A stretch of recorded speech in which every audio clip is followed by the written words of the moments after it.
car mon avion pourrait exploser un jour. Est-ce que les avions explosent aussi dans ce pays?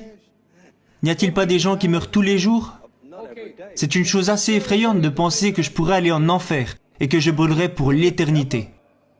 Je prends tout ce temps pour répondre à cette question parce que vous me posez une question complexe, auquel je ne veux pas répondre comme ça.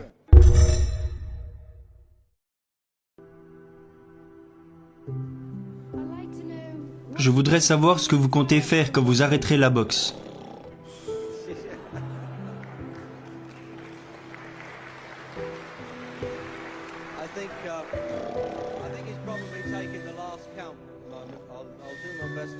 Dormir, c'est tout ce que je ferai.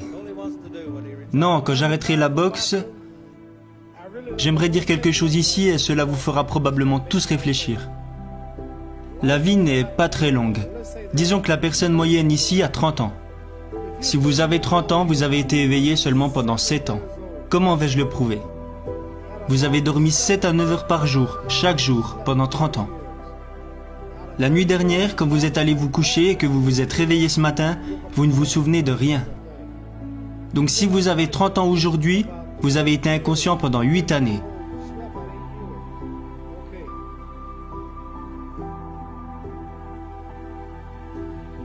Combien de temps avez-vous passé à voyager en 30 ans? Que ce soit pour aller dans un autre pays, dans une autre ville, ou même pour aller à l'école ou à l'église.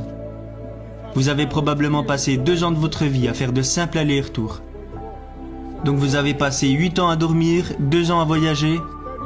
Alors ces 30 dernières années sont passées sans que vous ayez eu le temps d'accomplir quoi que ce soit. Combien de temps avez-vous passé à l'école? Aux États-Unis, on y va de 6 à 18 ans. C'est pareil ici? 6 heures par jour? Donc 6 heures par jour pendant 12 ans. Si vous faites le calcul, vous êtes resté en classe pendant 3 ans. Donc 2 ans à voyager, 8 ans à dormir, 8 ans à l'école. Combien de films avez-vous regardé? Combien de combats, combien de divertissements, de pièces de théâtre, de matchs de baseball? Disons environ 2 ans de divertissement.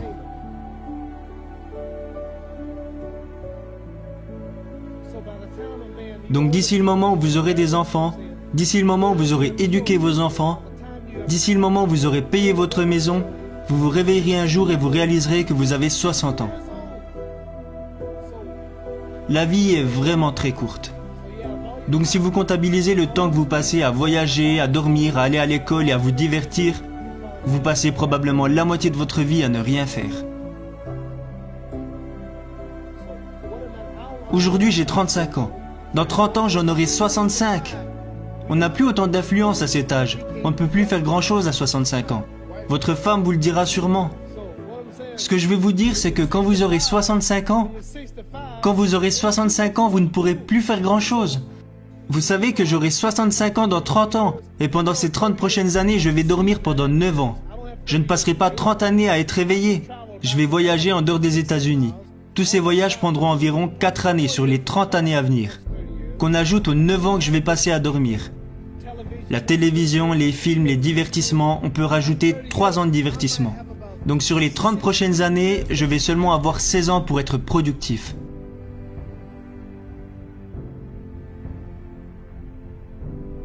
Voilà la façon qu'on peut avoir de découper sa vie. Alors que vais-je faire avec les 16 années qui me restent? Quelle est la meilleure chose que je puisse faire? C'est me préparer à rencontrer Dieu. Posséder des biens immobiliers, développer un business, enseigner la boxe, tout ça ne m'enverra pas au paradis. Combien d'entre vous croient qu'il y a un être suprême, qu'il y a un Dieu? Combien d'entre vous croient en une puissance qui a créé le soleil, la lune, les étoiles? Combien d'entre vous croient que toutes ces choses ne sont pas apparues par hasard, que quelqu'un plus intelligent que nous les a créées? Combien d'entre vous croient en Dieu? Combien d'entre vous croient que Dieu n'existe pas?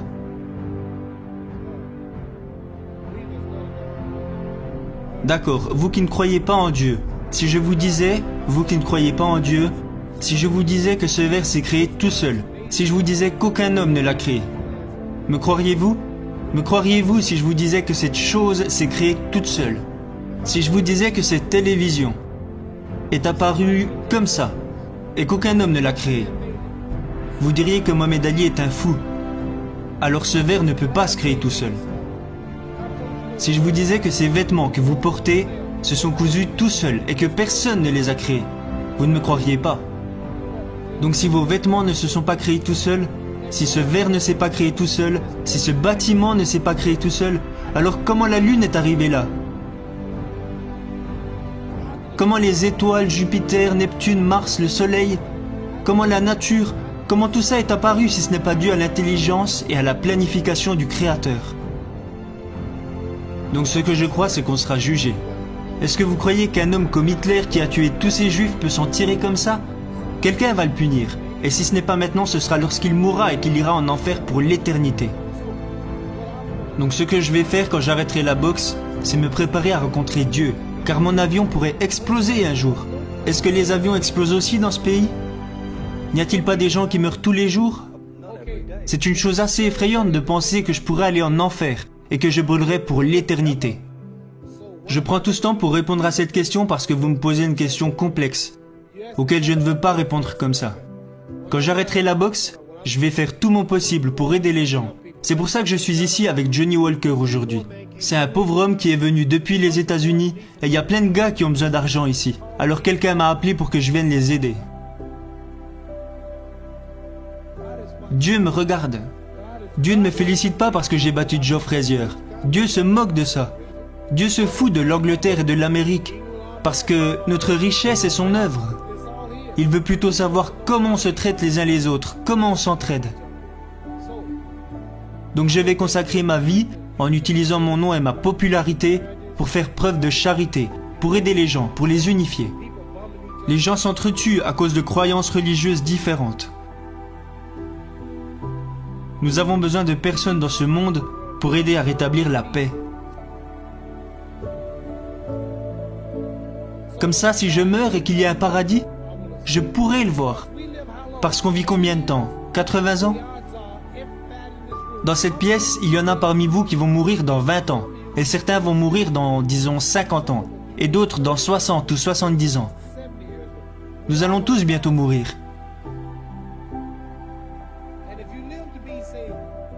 Et disons que vous vivrez 125 ans, ce qui est impossible, n'est-ce pas? Disons que vous vivrez 250 ans. Et que vous décidez de faire l'amour pendant 145 ans. Vous mourrez quand même un jour. Donc nous n'avons pas 80 ans sur Terre. Tout ceci est un test pour savoir si nous passerons notre vie au paradis ou en enfer. Ceci n'est pas la vraie vie. Votre réelle existence est en vous. Votre corps vieillira, vous aurez des rides, vous perdrez vos dents, vos cheveux tomberont, votre corps se fatiguera, mais votre âme et votre esprit ne mourront jamais. Parce que votre corps sert juste à abriter votre âme et votre esprit. Donc Dieu nous teste en observant comment nous nous traitons les uns les autres, pour savoir s'il nous enverra en enfer ou au paradis. Donc toutes ces choses physiques ne durent pas. Les voitures, les bâtiments, même ce bâtiment, le gars qui l'a construit va un jour mourir. Il y a eu beaucoup de rois et de reines d'Angleterre, ils sont tous morts. Dès qu'un roi meurt, un autre prend sa place. On ne reste pas ici, on est juste de passage, rien ne nous appartient. Vos enfants, votre famille, rien de tout ça ne vous appartient. Si vous mourrez et que vous revenez un an plus tard, allez dormir dans votre lit et vous verrez si votre femme est seule. Votre femme ne vous appartient pas. J'ai divorcé avec ma femme et mes 4 enfants appellent un autre homme papa maintenant. Vos enfants, votre famille, rien de tout ça ne vous appartient. Ce que je veux dire, c'est que la chose la plus importante dans la vie, c'est ce qui se passera quand vous mourrez. Irez-vous au paradis ou en enfer? Parce que c'est pour l'éternité, vous savez. Combien de temps dure l'éternité? Imaginez, prenons le désert du Sahara. Il y a beaucoup de sable dans le désert du Sahara, n'est-ce pas? Imaginez qu'un grain de sable représente 1000 ans.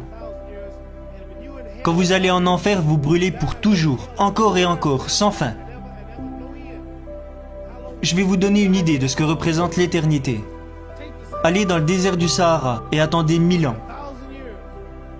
Et tous les 1000 ans, enlevez un grain de sable jusqu'à ce que le désert soit complètement vide. Ok, vous attendez 1000 ans et vous prenez un grain de sable. Puis vous attendez un nouveau 1000 ans et vous prenez un second grain de sable. Faites cela jusqu'à ce qu'il n'y ait plus un seul grain de sable dans le désert. Imaginez le temps que ça prendrait. L'Amérique n'a même pas 200 ans, il lui reste encore 800 ans pour atteindre 1000 ans. Donc ça me fait peur de me dire qu'un jour je vais mourir et que je vais passer l'éternité en enfer. Mon avion peut exploser à tout moment. Je voyage tout le temps. Et aller en enfer quand Dieu aura rendu son verdict? Je pourrais tuer et violer des gens. Les autorités peuvent ne jamais m'arrêter. Le FBI et Scotland Yard peuvent ne jamais m'arrêter. Mais quand je mourrai, quelqu'un m'observe là-haut et comptabilise tout ce que je fais.